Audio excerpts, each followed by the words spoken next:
આજે આપણે મીરાબાઈના એક ખૂબ જ જાણીતા અને સુંદર પદમાં ઊંડા ઉતરવાના છીએ.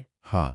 આપણી પાસે જે સોર્સ છે તે મીરાસ કૃષ્ણ ભક્તિ એન્ડ ધ ફ્લૂટમાંથી છે અને એમાં આપેલું મોરલી શીર્ષક ધરાવતું પદ હા. આજે આપણા વિશ્લેષણના કેન્દ્રમાં રહેશે. બરાબર. આપણો હેતુ માત્ર આ પદનો અર્થ સમજવાનો નથી, પણ એમનો અનુભવવાનો છે કે મીરાબાઈ શબ્દો દ્વારા કેવું ચિત્ર, કેવો ભાવ હા. અને કેવો અનુભવ ઊભો કરે છે. જાણે કે આપણે એમની સાથે વૃંદાવનમાં પહોંચી ગયા હોઈએ. બરાબર.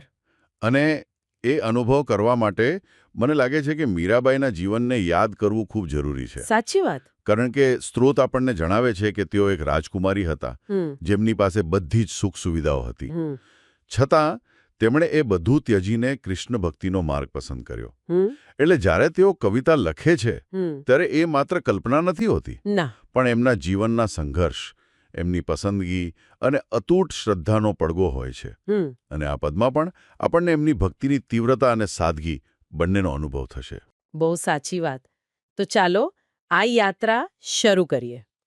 પદની શરૂઆત જ એકદમ મંત્રમુગ્ધ કરનારી છે. હમ. વાગે છે રે વાગે છે, વૃંદાવન મોરલી વાગે છે, તેનો નાદ ગગનમાં ગાજે છે. હવે જ્યારે હું આ છેલ્લી પંક્તિ વાંચું છું, તેનો નાદ ગગનમાં ગાજે છે, ત્યારે મને એક પ્રશ્ન થાય છે શું? કે દેખીતી રીતે વાંસળીનો અવાજ એ આખા આકાશમાં તો ન ગુંજી શકે. તો શું આ માત્ર એક શું કહેવાય કાવ્યાત્મક અતિશયોક્તિ છે કે પછી મીરા અહીં કંઈક ઊંડું કહેવા માંગે છે? આ બહુ સારો પ્રશ્ન છે. કારણ કે આ એક જ પંક્તિ આખા પદનો કેનવાસ, એનો વ્યાપ નક્કી કરી દે છે. અચ્છા. આ કોઈ ભૌતિક અવાજની વાત નથી. મીરાબાઈ કહે છે કે આ મોરલીનો સૂર એટલો દિવ્ય છે કે એની અસર ખાલી વૃંદાવનના બગીચાઓ પૂરતી સીમિત નથી. હમ એક કોસ્મિક, એક બ્રહ્માંડીય ધ્વનિ છે. એક એવું સ્પંદન છે જે સમગ્ર સૃષ્ટિમાં, આકાશમાં, બ્રહ્માંડના કણકણમાં વ્યાપી જાય છે. આ ભૌતિક શાસ્ત્ર નથી. ના, આ આધ્યાત્મિક અનુભૂતિ છે. બરાબર.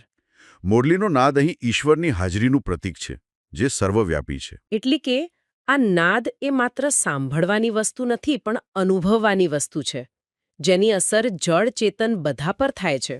હા. અને એ વાત તો તરત જ આગળની પંક્તિમાં સ્પષ્ટ પણ થઈ જાય છે. બિલકુલ. વૃંદાવન તે વનમાં મોરલા નાચે, વહાલો દાણ દધીના માંગે છે.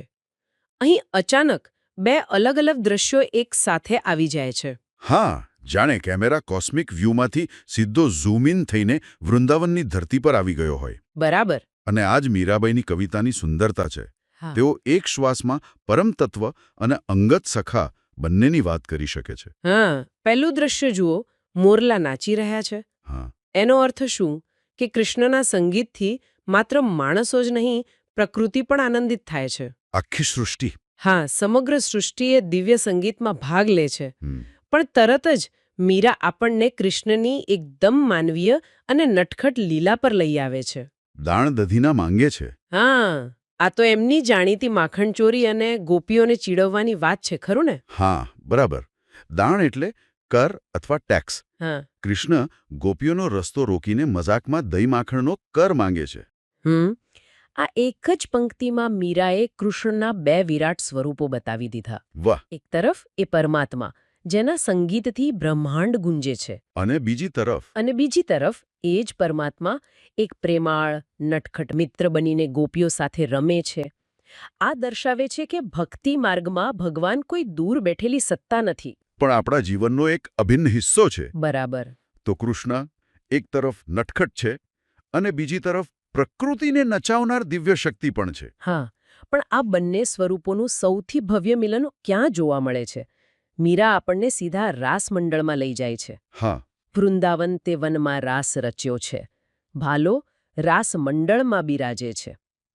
આપણે બધાએ રાસલીલા વિશે સાંભળ્યું છે, પણ ભક્તિ પરંપરામાં એનું શું મહત્વ છે અને મીરાની દ્રષ્ટિએ એ કેમ આટલું ખાસ છે? રાસલીલા એ ભક્તિનું શિખર છે, પણ એને ખાલી એક નૃત્ય સમજવું એ ભૂલ ભરેલું છે. અચ્છા. એ જીવાત્મા અને પરમાત્માના મિલનનું પ્રતીક છે. અહીં ગોપીઓ એ જીવાત્માઓ છે અને કૃષ્ણ પરમાત્મા. પણ અહીં જે સૌથી રસપ્રદ અને શું કહેવાય ક્રાંતિકારી વિચાર છે તે આધ્યાત્મિક સમાનતાનો છે. આધ્યાત્મિક સમાનતા. હા, એ સમયનો સમાજ વર્ણ, જાતિ, લિંગના ભેદભાવમાં વહેંચાયેલો હતો.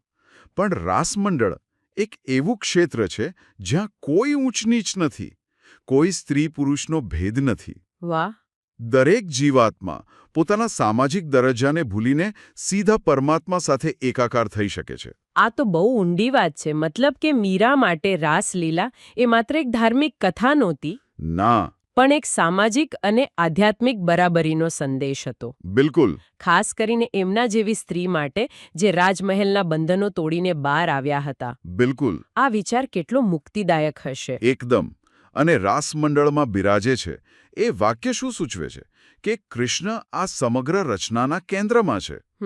જેમ સૂર્યની આસપાસ ગ્રહો ફરે છે, તેમ કૃષ્ણની આસપાસ આખું બ્રહ્માંડ, આખી સૃષ્ટિ આનંદથી નૃત્ય કરી રહી છે. તેઓ જ ઊર્જાના સ્ત્રોત છે. આ ભવ્ય દ્રશ્ય પછી મીરાબાઈ ફરીથી કેમેરાને કૃષ્ણના વ્યક્તિત્વ પર ફોકસ કરે છે. હા. આગલી બે પંક્તિઓ તો જાણે શબ્દોથી દોરેલું એક સુંદર ચિત્ર છે. પીળા પીતાંબર ઝર્કસી ચામાં પીળા તે પટકો બિરાજે છે. કાને તે કુંડળ, મસ્તકે મુગટ, મુખ પર મોરલી બિરાजे છે. અહીં वस्त्रों અને आभूषण. फ्रेंड्स, इस वीडियो को पूरा देखने के लिए आज ही फ्लेक्सी टीचर ऐप सब्सक्राइब करें, जहां आपको मिलेंगे animated videos, digital books, text book solutions, notes, DPP और क्विज. और हाँ, flexi teacher app mobile, TV और कंप्यूटर पर अवेलेबल है. और अगर आपके पास इंटरनेट नहीं है तो तुरंत ऑफलाइन सेट टॉप बॉक्स के लिए संपर्क करें. Flexi teacher, the one you needed.